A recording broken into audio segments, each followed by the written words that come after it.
ایک عرصے تک قبول اسلام کے بعد میں یہ دیکھتا رہا کہ ہمارے ہاں جانوروں کی دیکھ بھال کے ادارے تو موجود ہیں، لیکن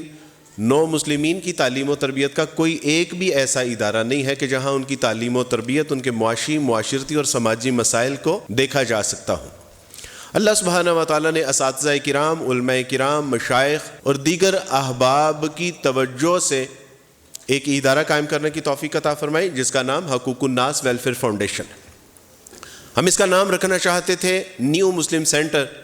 لیکن پاکستان میں بہرحال اس طرح کی آرگنائزیشن کا قیام کوئی آسان بات نہیں ہے، اس لیے اس کا نام رکھا گیا حقوق الناس ویلفیئر فاؤنڈیشن۔ اللہ سبحانہ و تعالیٰ کی توفیق سے ارادہ یہ تھا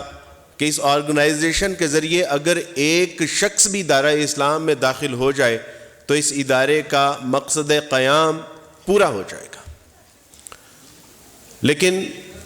اللہ سبحانہ و تعالیٰ نے ہماری اس ٹوٹی پھوٹی محنت کو قبول فرماتے ہوئے آج ہمیں 7,000 لوگوں کو اسلام قبول کرنے کا ذریعہ بنا دیا۔ اس میں یہ ادارہ، ہماری ٹیم، علماء کرام، ان کی سرپرستی، ان کی رہنمائی، یہ ساری چیزیں شامل ہیں، اور اس میں آپ احباب کا بھی بھرپور حصہ ہے۔ یہ عبد الوارث کا کام نہیں ہے، بلکہ یہ ایک درد دل رکھنے والے لوگ، علماء کرام، مشائخ اور ہماری تربیت کرنے والے لوگ، یہ ان سب کو اس کا کریڈٹ جاتا ہے۔ اللہ سبحانہ و تعالیٰ کی توفیق سے محض یہی نہیں کہ 7,000 لوگوں کو اسلام قبول کرنا، بلکہ پھر ان کی تعلیم و تربیت، ان کے معاشی، معاشرتی اور سماجی مسائل، اور پھر یہ کہ ان کی ایموشنل سپورٹ، تو یہ سارے کاموں کے حوالے سے اللہ سبحانہ و تعالیٰ نے اس ادارے کو قبول فرمایا۔ انشاءاللہ ساتھ ساتھ اس کا تعارف چلتا رہے گا، اور مزید یہ کہ پاکستان کا پہلا ایک ایسا انسٹیٹیوٹ کہ جو ایک ہیبیٹیٹ، جہاں پہ ان کی تعلیم و تربیت، ان کی رہائش، کھانا پینا، بچوں کے سکول اور ان کے سکلز، ان ساری چیزوں کو جو ہے وہ ایک چھت کے نیچے فراہم کرنا، اس کے حوالے سے بھی اللہ سبحانہ و تعالیٰ نے دل میں خیال پیدا کیا، اور جلد ہی اس کو آپ اپنی آنکھوں سے پھلتا پھولتا دیکھیں گے۔ نیو مسلم کمپلیکس، تو اللہ سبحانہ و تعالیٰ نے چاہا تو آئندہ سال کی جو کانفرنس ہے وہ نیو مسلم کمپلیکس میں ہوگی، اللہ سبحانہ و تعالیٰ نے چاہا۔ مشاطہ ہے بنت فرعون، مشاطہ کہتے ہیں بیوٹیشن کو، اور فرعون کی ایک بیٹی کی جو بیوٹیشن تھی اس کا نام وہی اللہ سبحانہ و تعالیٰ کے رسول صلی اللہ علیہ وسلم نے حدیث میں تذکرہ کیا۔ جبرائیل کے ساتھ جب سفر معراج کا ہو رہا تو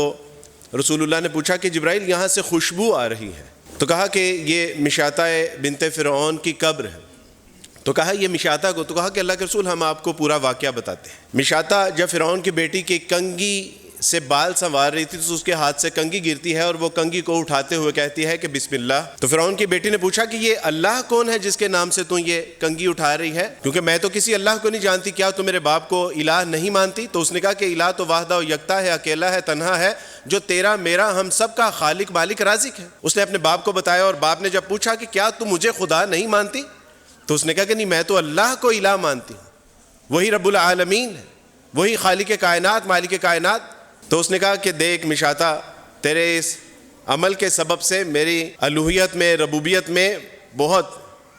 فرق آنے والا ہے، تو اس سے باز آ جا، توبہ کر لے اور میرے اوپر ایمان لے آ۔ اس نے کہا کہ میں تو ایسی حرکت نہیں کر سکتا۔ سزا کے طور پہ اس نے اس کے ایک بچے کو آگ کے اوپر ایک تانبے کا برتن رکھا، اس کے اندر تیل جب ابلنا شروع ہو گیا تو اس کا ایک بچہ جب اس کے اندر ڈالا تو ہڈیوں نے گوشت ایک دم سے جب چھوڑا تو مشاطہ کے دل کو ہاتھ تو پڑا، لیکن اس نے استقامت کا مظاہرہ کیا۔ اس کا دوسرا بچہ بھی لیا گیا، اور جب تیسرا بچہ جو کہ شکم سیری میں مصروف عمل تھا، جب اس کو اس کے سپاہیوں نے چھینا اس آگ کے کڑاہ میں ڈالنے کے لیے، تیل کے کڑاہ میں ڈالنے کے لیے، تو مشاطہ کی آنکھوں کے آگے اندھیرا آ جاتا ہے، اور وہ بچہ کہتا ہے کہ اماں پریشان کیوں ہوتی ہے؟ استقامت کا مظاہرہ دکھا۔ یہ آگ تو آخرت کی آگ سے 70 گنا زیادہ نرم ہے، اس آگ سے اللہ اگر ہمیں بچا لیں گے تو انشاءاللہ۔ تو مشاطہ نے اپنے آنکھوں کے سامنے اپنے بچے، صرف اس لیے کہ ایمان کے اوپر کمپرومائز نہیں کیا، اور مشاطہ کا بھی یہی حال کیا۔ مشاطہ کی نصیحت یہ تھی کہ ہماری ہڈیوں کو ایک جگہ پہ جمع کرنا۔ جبرائیل علیہ السلام نے فرمایا کہ اللہ کے رسول، یہ مشاطہ اور اس کے بچوں کی قبر سے خوشبو آ رہی ہے جس کا آپ پوچھ رہے ہیں۔ یہاں ایک شاعر کہتا ہے کہ اف نہ کر لبوں کو سی، یہ عشق ہے دل لگی نہیں، آگے قدم بڑھائے جا، سینے پہ تیر کھائے جا۔